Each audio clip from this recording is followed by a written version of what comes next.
आज अपने मोरोपंत जी के 75 वर्ष पूरे हुए, इसके लिए उनको शाल, तो शाल पांगर ली।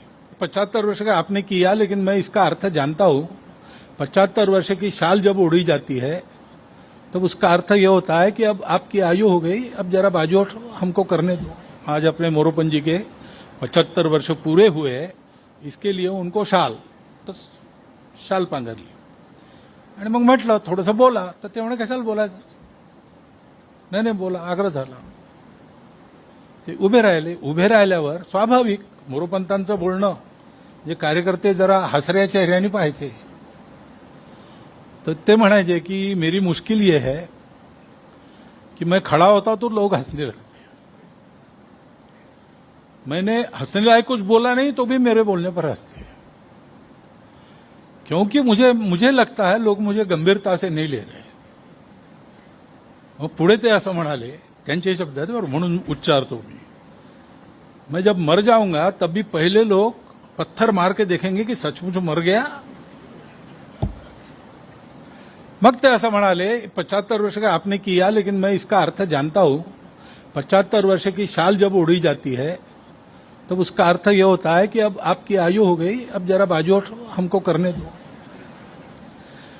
म्हणजे त्यांच्या गौरवाकरता गौरवाचा भाव मनात घेऊन हे सगळं होतं, त्याच्यात तो गौरव आपल्याला चिकटू नये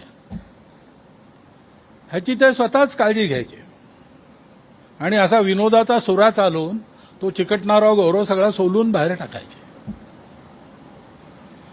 हे मनुष्याचं व्यक्तित्व जेव्हा विलीन होतं, आपल्याकडे एका गीतात उल्लेख आहे, त्या अहंकार कोशात कोंडून पडे पुरुषार्थ, तो कोश दुभंगुनी होत हे विशाल जीवना आता, जगतास देऊ मानवता संघ हीच जीवन गाथा।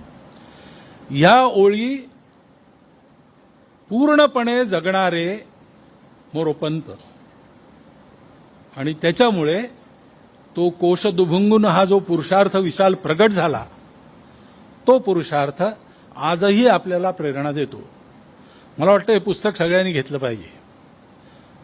आणखी स्वयंसेवक आज जे नसतील इथे त्यांना सांगितलं पाहिजे, कारण जसं डॉक्टर हेडगेवारांचं चरित्र संघाच्या लोकांनी पुन्हा पुन्हा वाचलं पाहिजे, तसं ही एक चरित्र आहे जे आपण पुन्हा पुन्हा वाचलं पाहिजे आणि वाचून त्याच्यातून योग्य बोध घेतला पाहिजे। मला वाटतं तो बोध हाच आहे की हिमालयासारखं कर्तृत्व हे संघाच्या चरणी शरण असं स्वयंसेवकाचं जीवन असलं पाहिजे। हा स्वयंसेवकाच्या जीवनाचा वस्तुपाठ आपण सगळ्यांनी या पुस्तकातून प्राप्त करावा आणि तुझे तेज अंगी शतांशाचं डॉक्टरांबरोबर म्हणतो तसं मोरोपंतांचंही काही शतांशांनी हे समर्पण आणि हे कर्तृत्व आपल्या वाट्याला आलं तर दाही दिशा उजळून टाकायची आपली जी मनीषा आहे ती मनीषा लवकरात लवकर पूर्ण होईल। म्हणून हा लाभ सगळ्यांना घडावा अशी शुभेच्छा आपणा सर्वांना देतो आणि माझे 4 शब्द संपवतो।